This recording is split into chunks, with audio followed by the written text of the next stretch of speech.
həyata keçirdikləri tədbirlərdən danışdı, təkliflərini irəli sürdü. Tələbələrin ümumi işgüzarlıq fəallığının artırılması üçün isə sosial təminatın genişlənməsi əsas amillərdən biridir.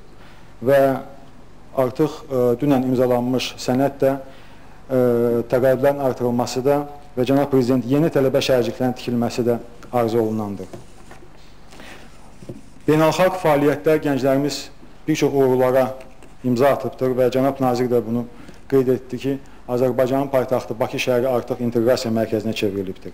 Və onu da qeyd edim ki, yaradılan hər bir təşkilatda, təşkilatın nizamnaməsinin preambulasında ərazi bütövlüyü prinsipi mərkəz prinsip kimi qəbul olunur ki, bu da bizim qonşumuz və torpaqlarımızı işğal edən Ermənistanı həmin təşkilatlara qoşulmasına əngəl törədir. Yəni Ermənistanın boykotu həm bu təşkilatlarda da davam edilir. Beləliklə, gənclərimizin həm ölkə daxilində, həm ölkə xaricində uğurlar qazanır. Ölkəmizdə bir çox sahədə yeniliklər olduğu kimi də gənclər sektorunda da yeniliklər baş verir. Artıq gənclər ənənəvi olan gənclər təşkilatları ilə yanaşı qeyri-formal qurumlar yaradır. Həmfikirlər qrupları, maraq dairələrinə görə fəaliyyət göstərən dərnəklər, informasiya mübadiləsi ilə məşğul olan şəbəkələr bugün Azərbaycanda qəbul olunan bir reallıqdır. Belə qurumlardan biri il yarım öncə yaradılan İrəli Ümumi Respublika Gənclər Hərəkyatıdır. Qurum ictimai-siyasi hərəkat kimi fəaliyyət göstərir və bir neçə fərqləndirən xüsusiyyətə malikdir. İlk növbədə qurumun rəhbərliyində 6 nəfər gənc cəmləşibdir ki, həmin 6 nəfər tərəfindən idarə olunur. Qurumda hər hansı bir seçkili orqan və iyerarxik struktur mövcud deyil.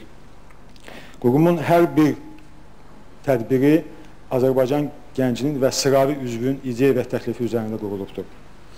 Könüllülük prinsipini əsas tutan hərəkat dövr ərzində 180-ə qədər trening, xeyriyyə aksiyaları, siyasi aksiyalar, dəyərli masa, diskusiyalar və digər formalarda tədbirlər keçirmişdir. Bu tədbirlərin əksəriyyəti müəllifi və həyata keçirən insanlar məhz hərəkatımızın üzvləridir. Bu ilk növbədə gənclərimizdə bildirdiyi fikirlərə məsuliyyətlə yanaşmaları və ictimai işdə təcrübə əldə etməyə təmin edir. Eyni zamanda könüllülük prinsipini əsas tutaraq öyrənək və öyrədək layihəsi çərçivəsində hərəkatımızda fəaliyyət göstərən dil kursları, kimsəsiz uşaqların cəmiyyətə qardaşı layihəsi, ekoloji problemlərin həllinə istiqamətləndirilmiş fəaliyyət, gənclərin yaşadıkları cəmiyyətin problemlərini öz şəxsi problemləri kimi qəbul etməsinə gətirib çıxarır. Bu da ilk növbədə vətən qarşısında məsuliyyəti və gələcəkdə sağlam vətəndaş kimi formalaşmağa yardımcı olacaq. Müasir informasiya texnologiyalarının istifadəsi hərəkatın işini sürətləndirib və effektiv edibdir. Bu istiqamətdə kompüter savadsızlığına yox deyək layihəsi çərçivəsində gənclər arasında müvafiq kurslar təşkil olunur. İl yarımlıq fəaliyyət dövründə hərəkat 1500-ə yaxın gənc həmfikri öz sıralarında birləşdirmişdir. Hərəkatda qazanılan təcrübə onlarla gəncə dövlət strukturlarda və özəl sektorda iş tapmaq şərait yaradıbdır. Gənclər spesifik sosial qrup olduğu üçün müasir dövrün tələbləri də gənclər arasında özünü kəskin büruzə verir. Qloballaşma və bu prosesin gətirdiyi sürət, informasiya cəmiyyətinin inkişafı və informasiyanın kütləviliyi, dünyada gedən inteqrasiya prosesləri gənclərimizə yeni imkanlar yaratmaqla yanaşı təhlükələr də gətirməkdədir.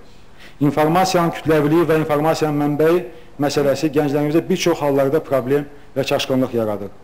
Fəsad kimi xarici mənbəli informasiyanın yerli informasiyadan qat-qat üstün olması gənclərimizi yerli şəraitdən uzaqlaşdırır, yad dəyərləri cəmiyyətimizə gətirir. İnformasiya cəmiyyəti vaxt və ərazi tanımır. Gənclər təbəqəsində öz gələcəkləri məhz Azərbaycanda bir Azərbaycanlı olaraq da Azərbaycan üçün yaşayıb fəaliyyət göstərməsi məqsədi ilə keyfiyyət yeni həll yollarını tapmalıyıq.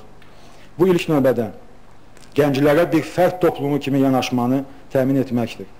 Bu istiqamətdə iqtisadi inkişaf və həyat tərzinin yüksədilməsi ən əsas amillərdən biridir.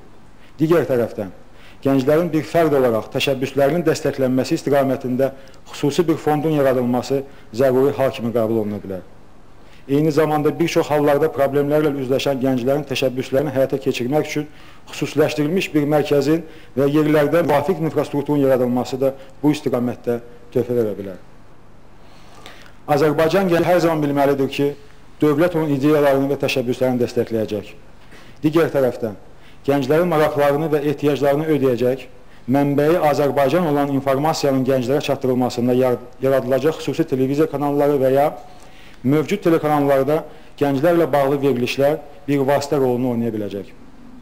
Bu şərait gənclərin özünü realizə etmələrinə, cəmiyyət üçün gərəkli bir insan kimi formalaşmalarına və ən əsas bir vətəndaş olaraq Azərbaycanlı olmalarına imkan verəcəkdir.